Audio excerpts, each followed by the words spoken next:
Assalamualaikum warahmatullahi wabarakatuh. Halo anak-anak bunda, apa kabar semuanya? Mudah-mudahan anak-anak bunda selalu dalam keadaan sehat dan bahagia. Amin ya robbal alamin.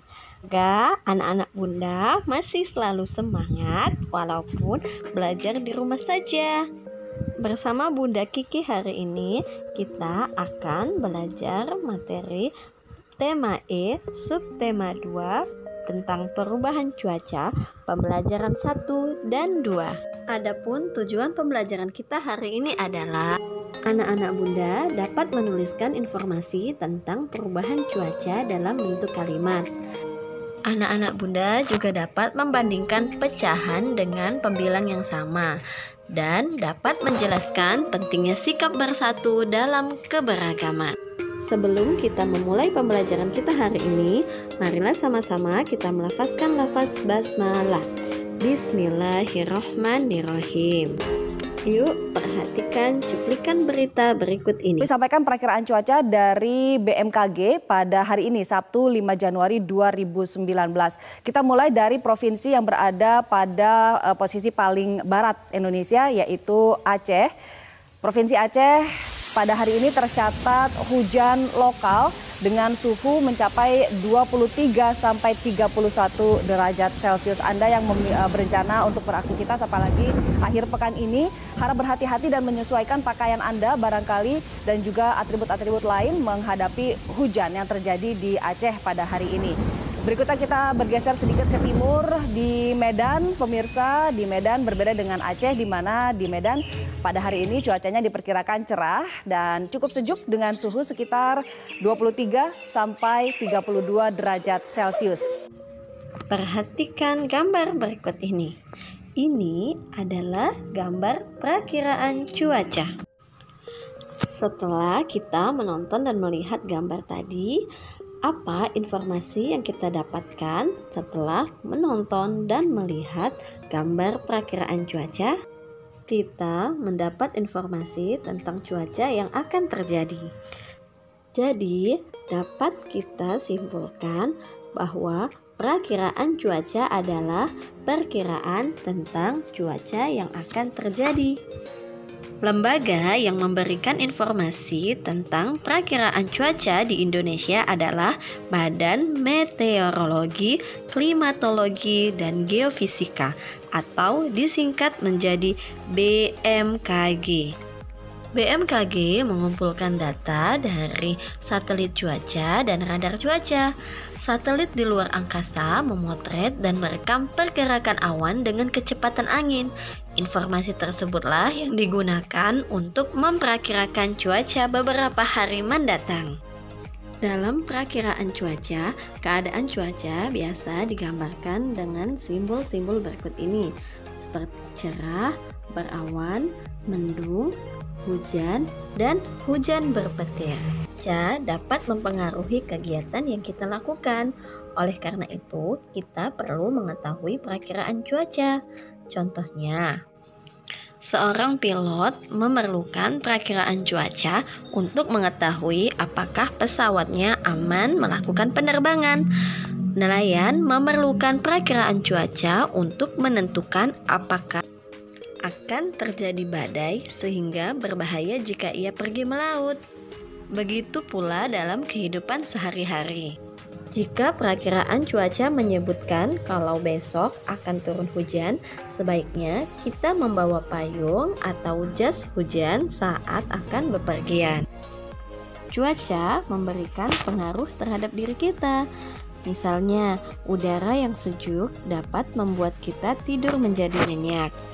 Perubahan cuaca, hujan misalnya dapat membuat kita yang alergi dingin makin parah. Dan hari yang cerah dapat meningkatkan kesenangan suasana hati kita. Selain itu, cuaca juga memberikan pengaruh terhadap kegiatan kita. Misalnya, kegiatan saat cuaca berawan. Saat cuaca berawan, kita dapat nyaman bermain di lapangan sepak bola dan bola kaki. Ketika cuaca mendung, kita dapat bermain di teras dan membantu ibu mengangkat jemuran pakaian agar nanti tidak basah saat hujan. Ketika cuaca cerah, petani dapat menjemur gabah di bawah sinar matahari. Gabah adalah biji padi yang sudah dirontokkan dari tangkainya. Jika cuaca cerah, gabah yang dijemur akan cepat kering. Ketika cuaca hujan, anak-anak dapat bermain di dalam kelas atau di dalam rumah.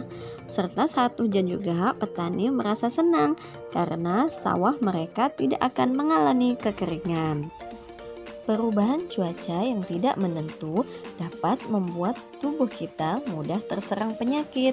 Hari ini, Deli sedang sakit. Dia tidak masuk sekolah. Nina dan teman-teman menjenguk Deli. Nina dan teman-teman menunjukkan kepedulian terhadap temannya. Deli pun sangat gembira teman-temannya datang menjenguknya. Sikap yang ditunjukkan oleh Nina dan teman-temannya adalah sikap peduli. Sikap peduli merupakan wujud sikap bersatu. Sikap bersatu penting diterapkan dalam kehidupan sehari-hari, misalnya di lingkungan sekolah.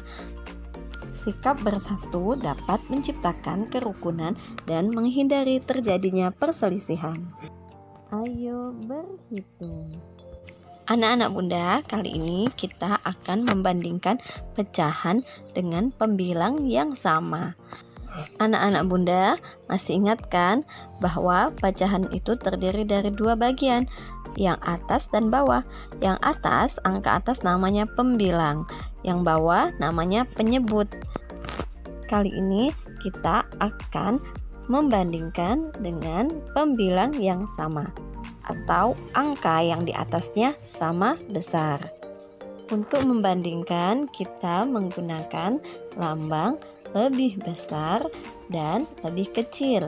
Lebih besar itu seperti tembakan menuju ke arah kanan, sedangkan lebih kecil seperti tembakan menuju ke arah kiri. Untuk lebih mempermudah kita, bisa kita garis di bagian depannya seperti ini.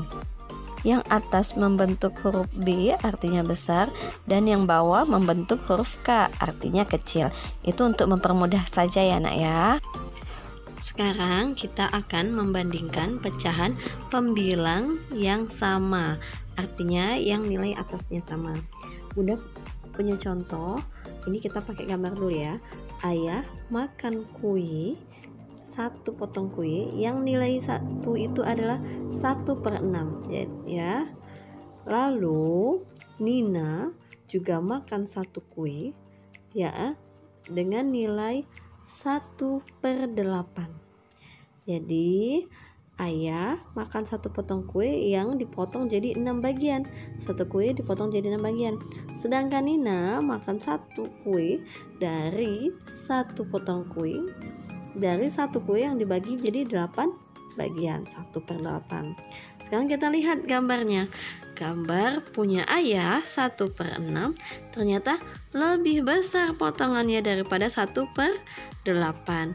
Jadi kita kasih lambang lebih besar. 1/6 lebih besar dari 1/8. Contoh lainnya, kalau ini kita membandingkannya lihat gambar. Nah, bagaimana bila tidak ada gambar? Bunda punya soal nih, 2/5 titik-titik 2/7. Jadi titik-titik itu mau dikasih lambang apa? Lebih besar atau lebih kecil? Kita nggak tahu nih ya, yang mana yang lebih besar dan yang mana yang lebih kecil, 2/5 atau 2/7. Langkah pertama adalah kita lihat angka yang di atasnya. Kita lihat pembilang yang sama. Nah, sama ya. Kalau pembilangnya sudah sama, artinya sudah gak usah di apa-apain lagi ya. Kita lihat yang bawahnya sekarang. Kita bandingkan penyebutnya. Kita bandingkan angka yang bawahnya dengan ketentuan seperti ini. Jika penyebutnya lebih kecil, maka nilainya lebih besar. Ingat ya, kalau lebih kecil angkanya, maka lambangnya nanti lebih besar. Tapi kalau penyebutnya lebih besar, maka nilainya lebih kecil. Sekarang kita lihat angka 5 dan 7. Lihat yang 5. 5 ya, 2/5 dan 2/7. 5 lebih besar atau lebih kecil dari 7? 5 lebih kecil, artinya nilainya lebih besar. Maka lambangnya adalah lambang lebih besar. Nah ya, lambangnya lebih besar. Oke, mudah kan? Oke, contoh selanjutnya, Bunda punya angka 4/9 titik-titik 4/7. Nah, atasnya sudah sama ya. Oke, sekarang kita bandingkan penyebutnya, angka yang di bawah. Ingat tadi, jika penyebutnya lebih kecil, maka nilainya lebih besar. Sedangkan jika penyebutnya lebih besar, maka nilainya lebih kecil. Sekarang kita lihat angka 9 dan angka 7. 9 angkanya lebih besar atau kecil? Lebih besar dari 7. Maka lambangnya lebih kecil. Iya ya, karena tadi penyebutnya lebih besar, maka nilainya lebih kecil dan lambangnya juga lebih kecil. Oke, mudah bukan? Allah Subhanahu wa Ta'ala juga menyebutkan perbandingan dalam Al-Quran surat Hud ayat ke-24, yang artinya perbandingan kedua golongan itu, orang-orang kafir dan orang-orang mukmin, seperti orang buta dan tuli dengan orang yang dapat melihat dan dapat mendengar.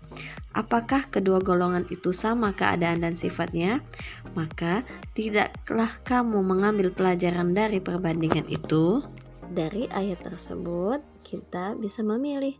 Kita adalah orang-orang mukmin, orang-orang yang dapat melihat dan mendengar firman Allah serta melakukan apa yang diperintahkan dan menjauhi apa yang dilarangnya. Oke anak-anak bunda, demikianlah pembelajaran kita kali ini. Mudah-mudahan anak-anak bunda sekalian dapat mengerti dan memahami pembelajaran kita kali ini. Kini saatnya untuk anak-anak bunda mengerjakan latihan berikut ini. Latihan halaman 35 nomor 3 dan halaman 39 nomor 1 dan 2. Akhirnya sampai juga kita di penghujung pembelajaran kita. Marilah sama-sama kita melafazkan lafaz hamdalah. Alhamdulillahirabbil alamin. Wassalamualaikum warahmatullahi wabarakatuh. Bye bye.